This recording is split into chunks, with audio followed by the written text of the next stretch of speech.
저는 자영업을 하고 있는 40대 중반의 남자입니다. 밀키트 사업을 하고 있어요. 지금이야 남부럽지 않게 살고 있지만 뒤돌아보면 제 인생은 정말 외롭고 고달픈 인생이었다고 말씀드릴 수 있습니다. 요즘 뉴스를 보니까 보육원에서 퇴소한 아이들의 자살률이 높다고 하던데 저도 사실 보육원 출신이거든요. 뉴스를 볼 때마다 마음이 아파서 얼마 전부터 퇴소한 아이들을 돕는 일도 하고 있습니다. 저도 사실 어떻게 보면 운이 좋았기 때문에 지금까지 살아있다는 생각도 듭니다. 겨울도 되고 쓸쓸하니 제 살아온 시절을 되새겨보게 되고 그 이야기를 누군가에게 털어놓고 싶더라고요. 그래서 즐겨 듣던 이 채널에 제 이야기를 들려드리려고 용기를 냈습니다. 저는 초등학생 저학년 시절에 사고로 부모님을 여의고 친척집을 전전하며 살았습니다. 그리고 중학생이 되자마자 아르바이트를 해서 돈을 벌었어요. 번 돈은 한 푼도 빠짐없이 저를 거둬준 친척 어른에게 갖다 바쳐야 했습니다. 그 어린 나이에 매일의 구박과 협박 속에서 힘들게 살았어요. 동환이 너 알바하고 번 돈이 이거밖에 안 돼? 네, 왜요? 적어요? 뭐 적어요? 그걸 말이라고 해? 너한테 드는 식비며 세금이며 그거 다 네가 충당해야 될 거 아니야? 불쌍해서 걷어주었더니 에휴, 우리 집 거덜내게 생겼네.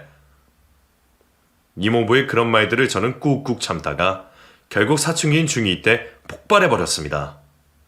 그럼 저 그냥 버리세요. 저 보육원이라도 보내시라고요. 뭐? 자식, 그거 참 잘됐다. 당장 가자. 친척집에서 그렇게 괴롭힘을 당하고 난 이후에 저는 믿을 사람 하나도 없다. 나만 믿고 살자. 나는 고아다. 라는 생각이 제 마음속에 뿌리 깊게 박혀버렸어요. 그러다 보니 철저하게 고립된 생활을 하게 되었습니다. 보육원에 가서도 친구를 사귀지 못했어요. 그 어린 나이부터 사람에게 사랑받지 못하고 이용만 당했던 터라 마음의 문을 열기가 쉽지가 않았습니다. 그리고 어려서부터 돈에 시달렸기에 저는 남다른 경제관념을 가지고 있었어요.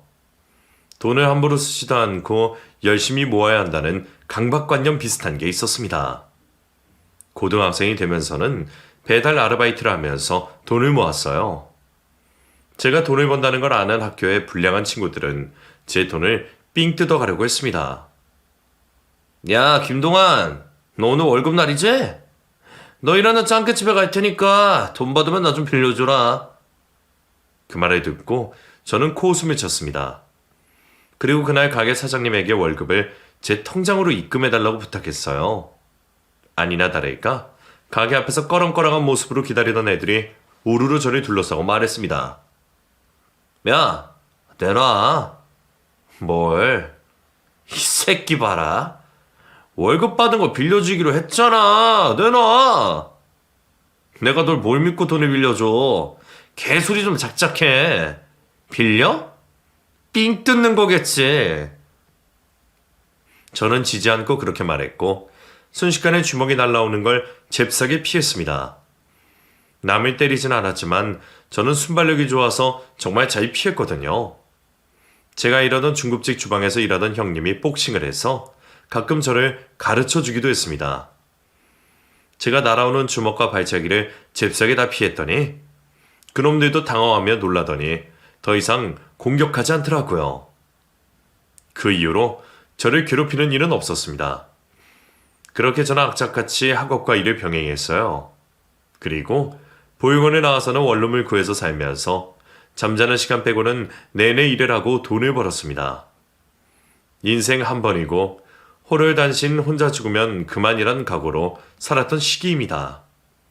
그렇게 돈을 모이다 보니 3년 만에 2천만 원이 생겼고 저는 그 돈으로 사업을 시작해야겠다고 마음을 먹었어요. 아시다시피 제가 인맥이 많이 부족했기에 사업을 어떻게 시작해야 할지 막막하더라고요. 그래서 나라에서 지원해 주는 것들이 뭐가 있는지 샅샅이 뒤지고 동사무소도 찾아가보고 구청도 찾아보고 발품을 많이 팔았습니다. 그러다가 겁도 없이 일단 다 쓰러져 가는 곳에 제조업 사업을 시작하기로 했습니다. 혼자서 물건을 만들고 파는 일이 정말 말도 안 되더라고요. 중소기업의 직원도 지원해주고 그러는 지원 사업이 있기에 저는 24살의 나이에 지푸라기라도 잡는 심정으로 그곳에 갔어요. 그리고 거기서 한 여자를 만나게 되었습니다. 그 사람은 재력가고 중소기업에 지원을 해주기 위해서 왔다고 했어요. 저보다 나이도 꽤 많아 보였습니다. 그 사람이 제 사업에 관심을 갖더라고요. 어떻게 직원이 하나도 없어요? 그게 아직 제가 월급을 줄 형편도 못 되고 맨땅에 헤디 가듯이 시작한 거라서요. 그러시구나. 부모님이나 주변 분들이 도움 주지 않으세요? 그 질문에 저는 울컥해서 눈물이 나올 뻔했습니다. 그 여자는 그걸 노린 거였겠죠. 제가 가족도 없고 친구도 없고 혈혈단신 혼자라서요. 아이고, 안타까워라. 제조업이면 기술 좀만 있고 힘만 좋으면 되잖아요? 제 같은 인맥도 넓고 사실 이런 말하기 뭐하지만 돈도 많아요. 제가 투자할게요. 네? 정말요? 그래도 사실 저도 부모님 돌아가시고 고아나 마찬가지거든요. 부모님 재산 물려받고 사업 키워서 남들이 재력가라고 부를 수준까지 올랐어요. 그리고 저랑 비슷한 사정을 가진 사람을 돕고 싶었는데 김동환 씨? 동환 씨가 딱이네요. 그 말을 듣고 저는 저에게 수호천사가 찾아왔다는 생각이 들었습니다. 외로웠던 제 삶을 온전히 이해하고 진심으로 저를 돕겠다고 하니까 말이에요. 왠지 모르게 그 사람 주변으로 후광이 비치더라고요. 살면서 귀인을 적어도 3번은 만난다더니 저에게 드디어 귀인이 나타났다 싶었습니다. 그리고 그 사람이 지원해준 직원 5명을 데리고 저는 일을 시작했어요. 처음 자리 잡기 전까지는 그 여자가 직원들 월급을 대신 내주었습니다. 저는 빨리 성공을 해서 모든 돈을 다 갚고 싶었어요. 그 여자는 저보다 8살이 많아서 저는 누나라고 불렀습니다. 서로 친남매처럼 서슴없이 지냈어요. 외로웠던 제 삶에 정말 가족이 생긴 기분이었습니다. 저는 그 여자를 전혀 연애 대상으로 생각하지 않았어요. 그런데 그 사람이 소위 말해 끼를 부리기 시작하더라고요.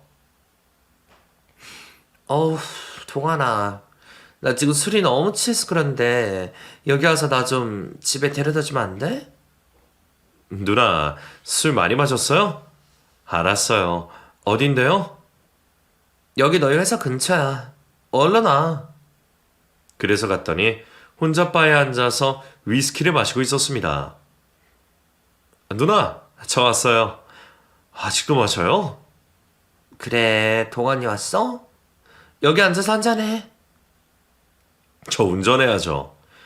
무슨 일 있었어요? 그냥 아무 일도 없어.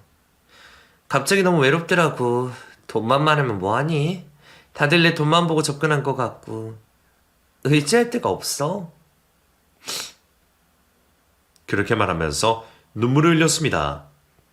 그 여자가 우는 모습을 처음 본 터라 저는 깜짝 놀라서 달래주었어요.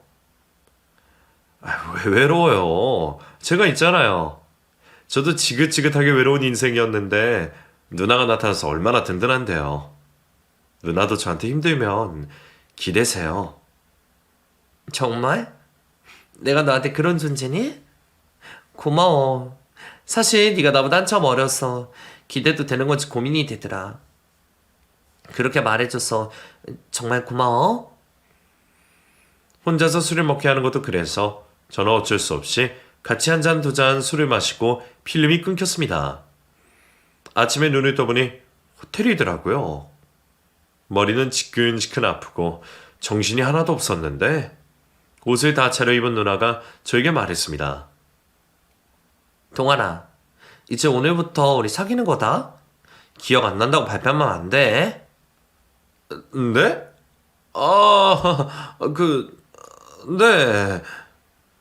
왜 이래? 어제부터 서로 반말하기로 했잖아. 나 일이 있어서 먼저 나가볼게. 너희 회사 직원들한테는 내가 잘 말해놨으니까 편히 쉬었다가 가. 룸서비스 시켰으니까 음식곧 올 거야. 그 말을 하며 저에게 윙크를 찡긋하더니 나가버렸습니다. 저는 머리가 깨질 듯이 아팠어요. 그리고 옷을 주섬주섬 입고 이게 무슨 상황인 건지 어제 일을 다시 떠올리려고 해도 기억이 나지 않았습니다. 내가 누나랑 사귀기로 했다고? 술 먹은 뒤로 기억이 하나도 안 나네. 그렇게 저는 혼자서 주절거리며 누나가 시키고 간 갈비탕을 천천히 먹었어요. 속이 시원해지더라고요. 그리고 이왕 이렇게 된 거 누나와 잘 지내보자는 결심이 들었습니다. 저에게는 고마운 사람이었으니까요.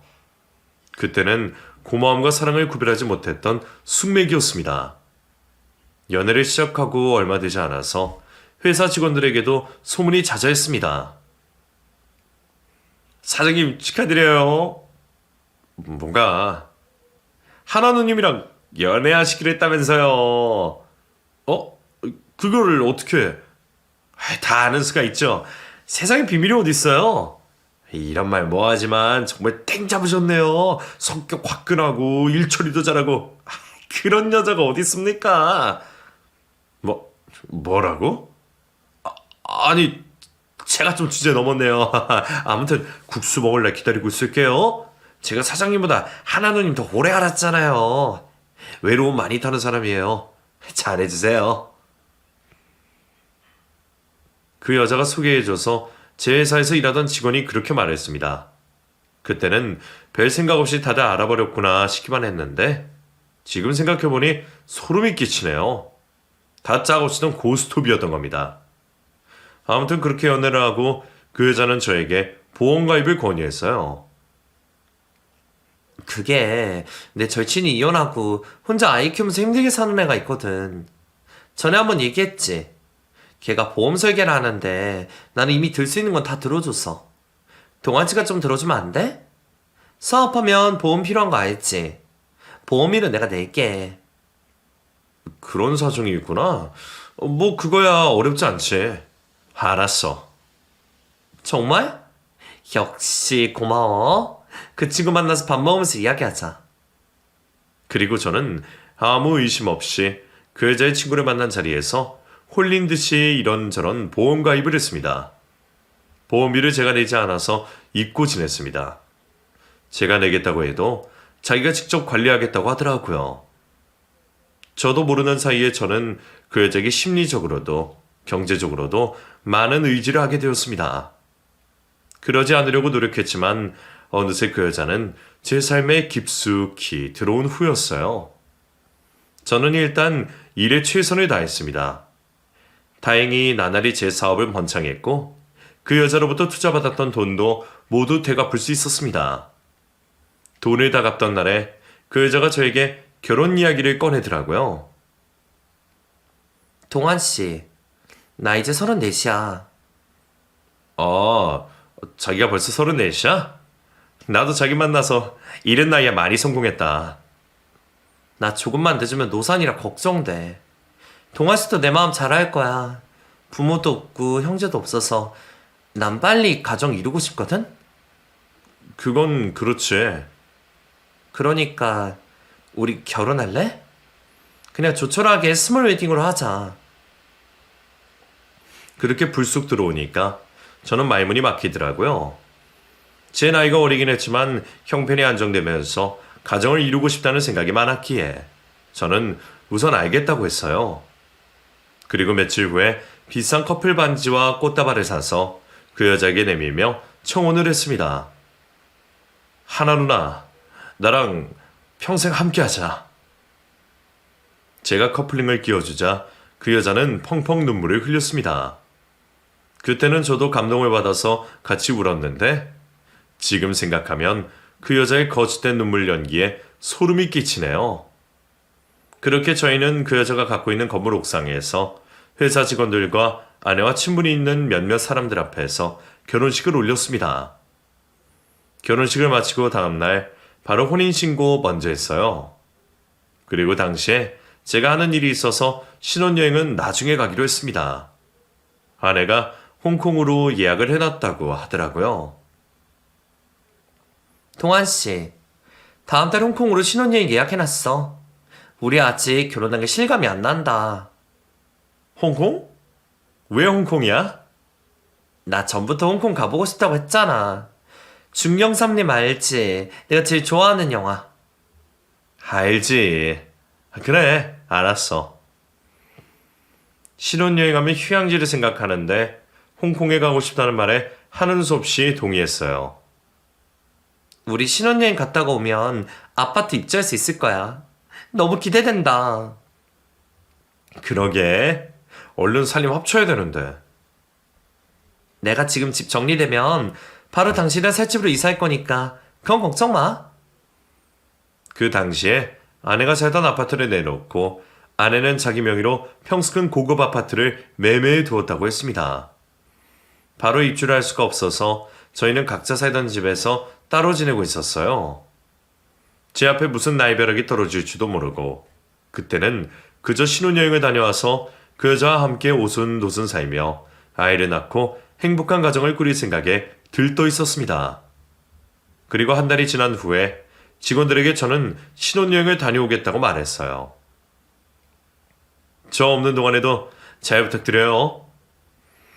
아시다시피 거의 대부분의 직원이 그 여자와 친분이 있던 사람들이었어요. 그리고 그 직원 중 가장 덩치가 크고 잘못 보면 조폭으로 오해할 만한 인생을 가진 직원이 저에게 말했습니다. 걱정 붙들어 매세요. 하나누님이랑 좋은 시간 보내고 오시고요. 정식 씨가 있어서 아주 든든합니다. 잘 다녀올게요. 무슨 일 있으면 연락 주시고요. 그리고 아내와 함께 공항을 가는 길에 그 직원이 자체해서 데려다 주었습니다. 두 분 좋은 시간 보내고 오세요. 고마워요, 정식 씨. 여기까지 안 데려다 줘도 되는데. 아니 뭘요. 저도 공항에 볼 일이 있어서 온 건데요, 뭐. 볼 일이요? 제 물음에 그 직원은 음흉한 미소를 잠시 짓다가 말했습니다. 두 분 모시다 드리는 게 제 볼 일이죠. 잘 다녀오세요. 그리고 짐을 내려주는데 일주일을 여행하는 것 치고는 아내의 캐리어가 너무 작더라고요. 당신 짐이 이거밖에 없어? 어? 아, 거기 덥잖아. 가벼운 옷만 넣어놨어. 그리고 거기서 쇼핑도 해야지. 그래? 하긴. 그럼 정식 씨, 그럼 저희 잘 다녀올게요. 회사 잘 부탁해요. 그럼요. 아무 걱정 마시고 잘 다녀오십시오. 그 직원의 미소가 찝찝하기는 했지만 저는 신경 쓰지 않고 그 여자와 함께 출국 심사를 마치고 비즈니스 라운지에 가서 맛있는 음료와 음식을 먹으며 여행에 가서 뭘 할지 이야기를 나눴습니다. 비행기도 처음 타보는 거였고 넓은 비즈니스석에 앉아서 신혼여행을 간다는 게 현실감이 느껴지지 않았어요. 나 김동완 어렵게 살았지만 그래도 가정도 이루고 이만큼이나 성공했구나 싶어서 속으로 감격스럽기까지 했습니다. 비행을 마친 후에 들뜬 마음으로 짐을 찾았습니다. 그런데 그 여자는 내내 무표정하더라고요. 그리고 짐을 찾고 아내가 예약해둔 숙소로 도착했어요. 숙소에 도착해서 저는 어리둥절했습니다. 정말 작고 허름한 방이었거든요. 자기야, 여기서 괜찮겠어? 지금이라도 다른 좋은 호텔로 옮기자. 여기 주변엔 뭐도 없고 여기는 여행지가 아닌 것 같아. 제 말에 아내가 웃으며 대답했습니다. 왜? 난 이런 거에 대한 로망이 있었는데? 좋은 데는 아무 때나 갈 수 있잖아. 어차피 여기 2박 3일 예약된 거라 괜찮아. 그 이후에 고급 호텔 가자. 저는 그때는 콩깍지가 단단히 씌인 때라서 여느 여자들처럼 좋은 곳만 가고 싶어 하지 않는 그 사람이 낭만을 가진 소녀 같고 귀엽게만 느껴졌습니다. 저희가 도착한 시간이 저녁 시간쯤이어서 저희는 밖으로 나가서 저녁을 먹고 숙소에서 먹을 술과 안주를 사서 들어왔습니다. 아내가 먼저 씻고 제가 그 다음에 화장실에 들어가서 샤워를 하던 도중 밖에서 우당탕탕 시끄러운 소리가 들렸습니다. 누군가 문 열고 들어온 것 같기도 했고요. 제가 잘못 들은 건가 싶어서 밖에 있던 아내에게 소리쳤어요. 자기야, 누구 왔어? 무슨 일이야? 어? 오긴 누가 와. 얼른 씻고 나와. 내가 음악 틀어놓을게. 그 여자는 태연하게 그렇게 말을 하고는 휴대전화로 음악을 틀더니 볼륨을 높였습니다. 제가 씻으러 간 사이에 아내가 사온 술을 예쁘게 세팅해뒀더라고요. 술잔에 술도 따라 놨습니다. 그리고 저에게 재촉을 했어요. 얼른 와서 마시자. 우리의 첫 시작. 짠! 예쁘게 준비해뒀네. 나는 당신이랑 만난 게 내 인생에서 최고의 행운이야. 정말 고마워 누나.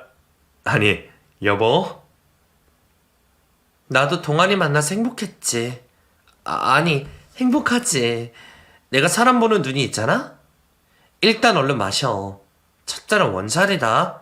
알지? 아내는 먼저 잔에 들어서 건배를 제안했습니다.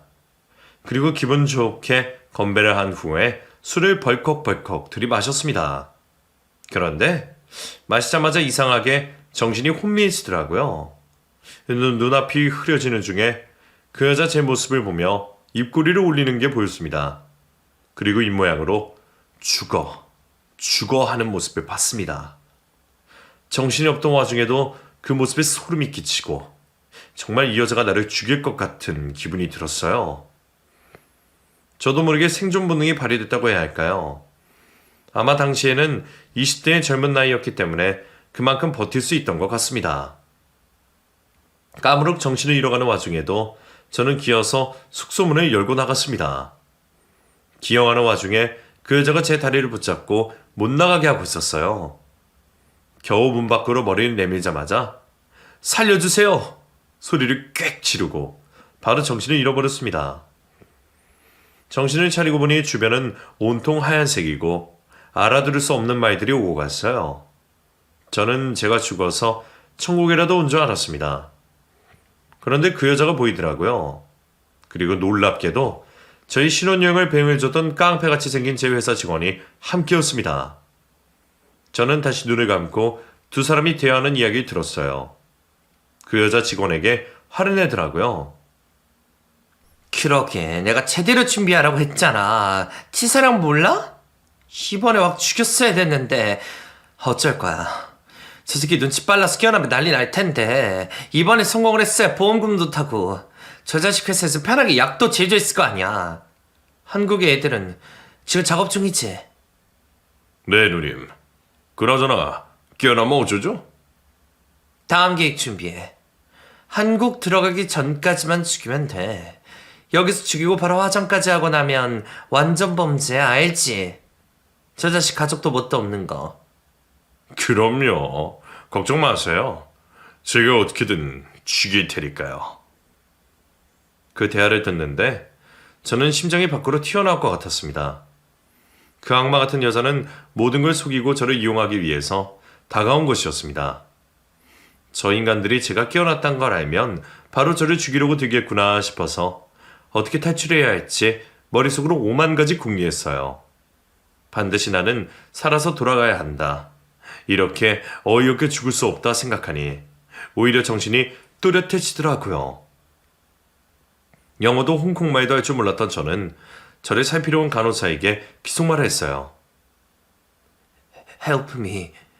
She kill me. 살려고 하니까 아무 말이나 막 나오더라고요. 다행히 간호사도 눈치를 챈 것 같았습니다. 오케이, don't worry. Take it. 그리고 그 간호사가 무슨 주소를 적어줬어요.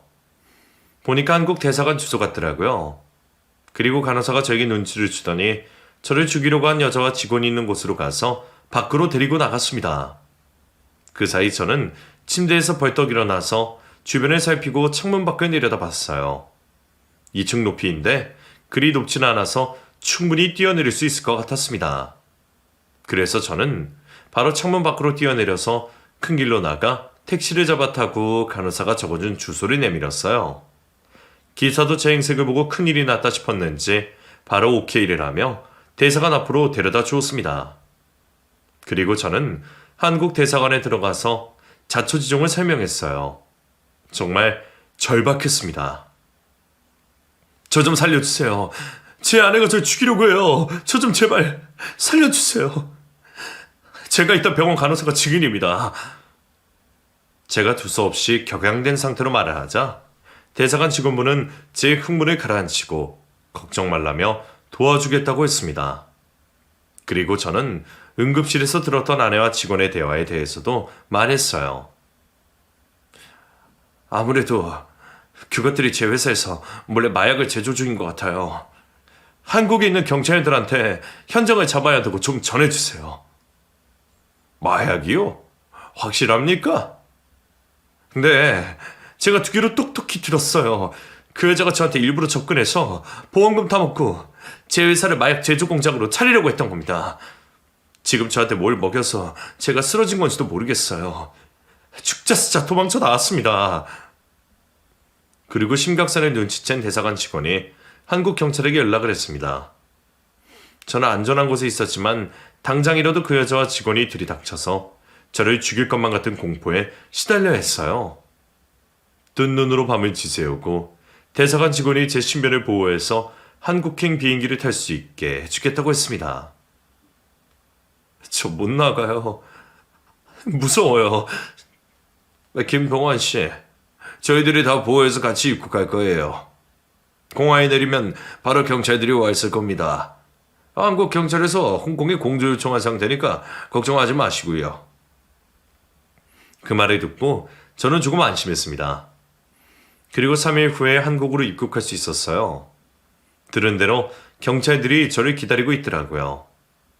저는 입국을 한 후에 경찰들에게 조사를 받으러 갔습니다.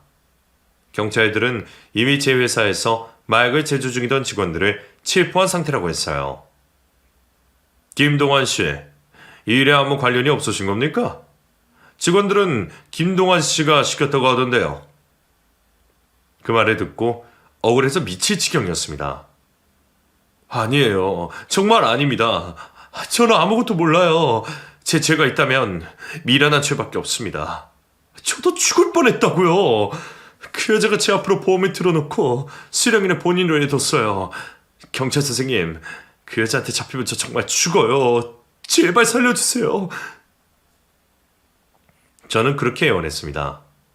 홍콩 숙소에서 그 여자가 제 몸에 치사량의 마약을 주입했다는 사실이 밝혀졌어요. 저는 강제로 마약을 하게 된 거였고 여러 검사와 조사를 통해 그 사실이 입증되었습니다. 저는 그 악마 같은 인간들 덕분에 마약 중독 치료도 받아야 했습니다. 제 의도도 아니었고 한 번 한 게 다였지만 그래도 그게 중독성이 강해서 금단 증상에 시달려야 했어요. 저는 이를 꽉 깨물고 버텼습니다. 이렇게 억울하게 제 인생을 망치고 싶지 않았으니까요. 그리고 결국 한 달 후에 그 여자와 직원은 홍콩에서 잡혀서 한국 경찰에게 넘겨졌습니다. 경찰에서 마주한 여자는 뻔뻔하게 거짓말하고 있었어요. 야, 김동완, 네가 원해서 한 거잖아. 왜 나만 나쁜 년을 만들어? 마약 제조도 네가 하자고 한 거잖아. 열심히 거짓말을 하며 오히려 호통을 치는 그 여자를 보면서 저는 분노가 터질 지경이 되었습니다. 뭐? 너 지금까지 나 속이고 접근한 거 다 알고 있어. 거짓말 아주 밥 먹듯이 하는구나. 이 와중에도 빠져나가려고 안달복달이네. 악마 같은 년아. 넌 그냥 감옥 가서 평생 썩다 거기서 죽어. 그리고 저는 변호사까지 선임해서 소송도 진행했어요. 경찰에서 조사한 결과 그 여자에게 저처럼 당한 남자가 더 있었습니다. 혼인신고를 하고 얼마 후에 바로 알 수 없는 원인으로 죽음을 맞이하고 그 사람에게서 나온 보험금을 받아서 산 일이 있더라고요. 그 사람은 역시 고아 출신의 아무 연고지가 없던 사람이었습니다. 그런 사람을 노리고 접근한 거였어요. 꼬리가 길면 잡힌다고 더 많은 피해자가 생기기 전에 제가 그 여자의 범죄를 밝힐 수 있게 되어서 정말 다행이라고 생각했습니다. 제가 홍콩에서 임기응변을 발휘하지 못했더라면 저도 지금 이 세상에 없었겠죠. 생각만 해도 끔찍하네요. 저는 운이 좋게 살았다고 생각합니다. 제 주변에 다 자기 사람들을 심어놓고 저를 죽이고 마약 제조를 해서 불법적인 돈을 벌려고 했던 그 여자와 제 회사 직원들은 마약류 위반법 및 살인, 살인 미수죄로 징역을 살게 되었습니다. 소송과 경찰 조사가 진행되는 내내 그 일당들은 죄를 뉘우치는 기색이 전혀 없었습니다. 담당 경찰 선생님이 저에게 말씀하셨어요. 이 인간들 완전 악질이네. 아휴, 김동환 씨, 살아 돌아온 게 정말 기적입니다. 제가 어떻게든 이 인간들 잡아 쳐넣을 거예요. 이놈들 놔주면 제3, 제4의 피해자가 늘어날 겁니다. 이것들 완전 연쇄살인마예요. 그 말에 저도 모르게 눈물을 흘리며 대답했습니다. 형사님, 꼭 제대로 벌받게 해주세요. 그렇게 기나긴 소송이 진행됐습니다. 그리고 결국 주범이었던 그 여자는 가석방 없는 무기징역을 선고받았어요. 선고가 나오던 날 정말 마음이 복잡했습니다. 어쩌다가 저런 악마 같은 여자를 만나서 내 청춘이 이렇게 망가졌나. 내가 의지할 가족이 있었다면 이런 일이 벌어지지 않았을 텐데 하는 생각까지 들었습니다. 몸은 살아 돌아왔지만 정신은 날이 갈수록 피폐해져 갔어요. 그리고 다른 놈들은 징역 20년을 선고받았습니다. 어떻게 보면 그놈들도 그 여자한테 당한 피해자이기도 하더라고요. 고아원 출신의 깡패 짓을 하고 다니던 그놈들을 악마 같은 그 여자가 어떻게 깨어내어서 범죄에 가담하게 한 거였습니다. 처음에는 저에게 했듯이 호의로 다가갔겠죠. 본색을 드러낸 이후에는 도망갈 수 없었을 겁니다. 그 여자가 얼마나 악독하냐면 연고지 없는 고아 출신의 깡패들에게 마약을 무상으로 제공하고 중독의 길로 빠지게 해서 그 여자의 소나기에서 벗어날 수 없게 했던 모양이더라고요. 얼마나 간땡이가 배 밖으로 나오고 사람이기를 포기하면 그런 일을 저지를 수 있는 건지 저는 상상도 가지 않았어요. 아마 그 여자는 사이코패스가 분명할 겁니다. 그 인간들도 어찌 보면 악마를 만나서 세뇌를 당해 나쁜 짓을 한 거였지만 어쨌든 그들이 선택한 일이었기에 죄값을 받아야 했습니다. 그리고 저에게 진심으로 사과를 하더라고요. 형님, 사장님 죄송해요. 저희도 제정신이 아니었어요. 그냥 정말 악마예요. 마귀 들린 인간이에요. 그 말을 하면서 덩치도 큰 놈들이 눈물을 흘렸습니다. 나도 알아. 너희 사정 딱하게 됐지만 어쨌든 범죄는 저질렀으니 어쩌겠냐. 사과는 받아줄게. 그리고 검찰 소송 중에 알고 보니 그 여자는 제가 죽으면 제 사업체를 자기 명의로 돌려놓으려고 계획도 하고 있었더라고요. 까면 깔수록 무서운 인간이었습니다. 그 여자는 끝까지 본인 잘못을 인정하지 않더라고요. 동환 씨, 내가 뭘 잘못했어? 나 당신한테 최선을 다했잖아. 알지? 내 돈 많이 받았잖아. 내가 합의금 넉넉하게 줄게. 나 감옥 가기 싫어.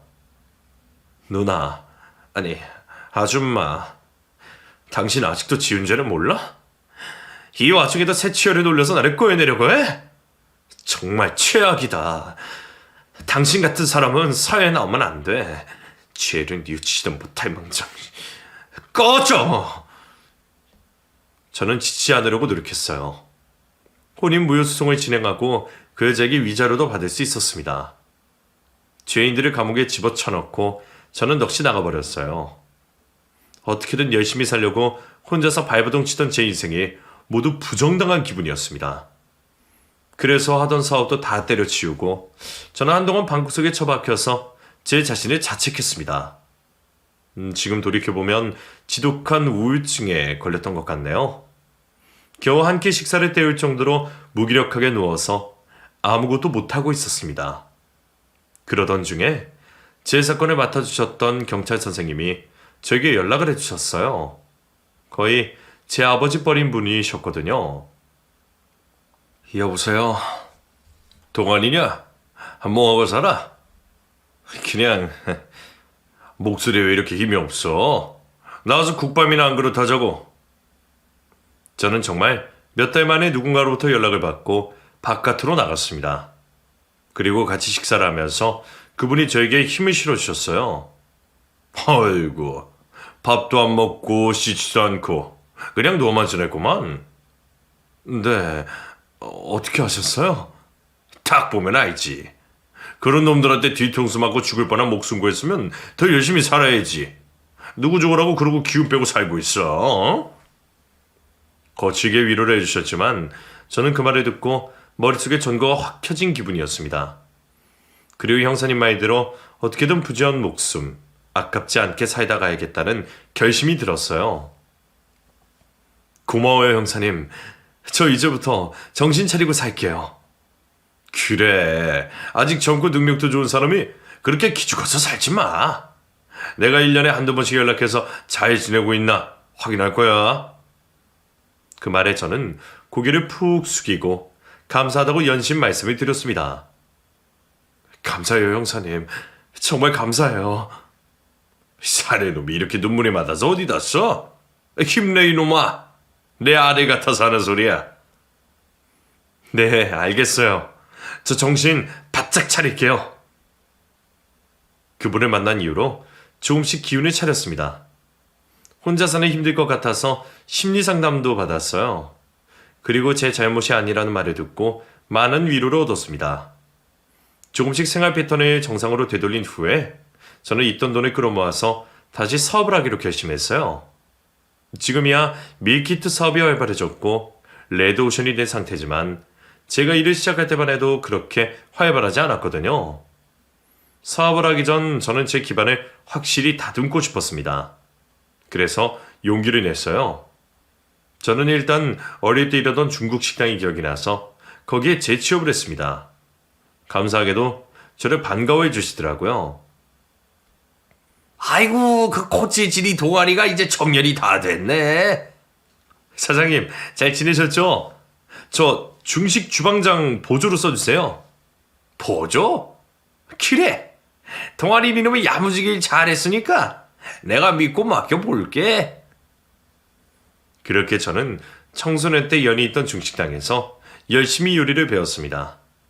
몰랐는데 제가 요리에 재주가 있었더라고요. 배우면 배울수록 칭찬도 듣고 너무 재미가 있었습니다. 살아있으니 이렇게 감춰졌던 재능도 발견하는구나 싶어서 삶에 대한 의욕이 나날이 뿜뿜 용솟음 쳤습니다. 그렇게 2년간 중식을 배우고 중국 요리사 자격증까지 취득했어요. 제가 일하던 중식당은 맛집이 되어서 사람들이 줄을 서서 기다리는 식당이 되어 있었습니다. 그렇게 정신없이 열심히 살다 보니 제 나이가 30이 넘어 있었습니다. 그때부터 저는 제가 만든 맛있는 짬뽕과 짜장면을 집에서 바로 해먹게 할 수는 없을까 하는 고민 끝에 밀키트 사업을 시작하게 되었어요. 가게 사장님도 저에게 힘을 실어주셨습니다. 중식 요리 자격증을 취득하면서 알게 된 친구들에게도 많은 도움을 받았고요. 어찌 보면 두 번째 인생을 사는 거였습니다. 첫 번째 인생에서 악마를 만나서 죽을 뻔한 후로 제 인생은 한마디로 고속도로 아스팔트처럼 매끄럽게 진행되었어요.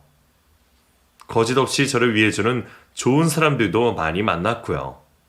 그리고 사업을 시작하면서 처음에는 부진해서 때려치워야 하나 싶었는데 제 옆에서 힘을 실어준 사람이 지금의 아내입니다. 동환씨, 이제 얼마나 됐다고 그래. 같이 힘내보자. 할 수 있어. 저보다 2살이 어렸던 아내는 마케팅 회사에서 근무를 하던 사람이었어요. 끔찍한 일을 겪고 나서 저는 여자를 평생 만날 생각이 없었는데 이래저래 연이 닿아서 그 사람과 지인으로 지내던 사이였습니다. 마케팅 회사를 다녀서 그런지 제 밀키트 사업을 홍보하는 방법을 이렇게 저렇게 많이 알려주고 도움을 줬어요. 처음에는 그 여자를 경계했지만 알면 알수록 순수한 열정이 가득한 사람이라서 마음이 갔습니다. 하지만 쉽게 마음을 열기는 어렵더라고요. 그래서 그냥 지인처럼 지내다가 결국 제 밀키트 사업이 대박이 났어요. 그 후로 저는 그 여자에게 조심스럽게 다가갔습니다. 전문직에 종사하는 부모님 밑에서 그늘없이 자란 맑은 사람이었어요. 그 사람도 저에게 전부터 호감이 있었다고 고백을 해주더라고요. 그래서 조심스럽게 만남을 갖다가 제 나이 35에 지금의 아내와 결혼을 했습니다. 장인 장모님은 고아 출신인 저를 편견 없이 대해주세요. 저희 부부 사이에는 초등학교 6학년 딸 하나가 있습니다. 하나 더 낳을까 했는데 시기를 놓쳐버렸네요. 딸은 지금도 포기하지 않고 동생을 낳아달라고 하고 있어요. 엄마, 아빠, 나 남동생 갖고 싶어. 어? 제발. 딸의 말에 아내가 웃으면서 대답했습니다. 수원아, 엄마 이제 늙어서 힘들어. 동생이 왜 갖고 싶은데? 귀여운 남동생 있으면 내가 잘해줄 거야. 엄마 대신 내가 키울게. 그냥 낳기만 해. 딸의 말에 저 아내는 박장대소를 했습니다. 요즘은 쉬녀도 애 낳는다는데? 여보, 우리 한번 도전해볼까? 제 말에 아내가 징그럽다고 하며 웃고 딸은 제발 도전하라고 다그쳤습니다. 그래서 지금은 진지하게 고민 중이에요. 가족도 뭣도 없이 힘들게 살다가 마약범의 사기꾼에게 죽임까지 당할 뻔한 제가 이렇게 행복한 가정을 이루고 살고 있다는 사실이 지금도 가끔씩 꿈 같습니다. 꿈인가 싶어서 가끔 재빨에 꼬집기도 하는데 다행히 현실이더라고요. 저에게 도움을 주셨던 분 형사님과도 지금도 자주 연락을 하며 지냅니다. 그분이 지금은 제 아버지 같아요. 세상이 저를 죽어라 하는 줄 알고 골방에 박혔던 저를 끄집어낸 은인 같은 분입니다. 이렇게 잘 살게 되기까지 좋은 분들의 많은 관심과 도움을 받았네요. 저도 살면서 어려운 이웃에게 도움이 되는 사람이 되도록 노력하려고 합니다. 여러분, 날이 많이 추워졌는데 항상 따뜻하게 지내시길 바랄게요. 제 사연 끝까지 들어주셔서 정말 감사해요. 좋은 분들과 행복한 연말 보내시고 저는 이만 물러가 보겠습니다.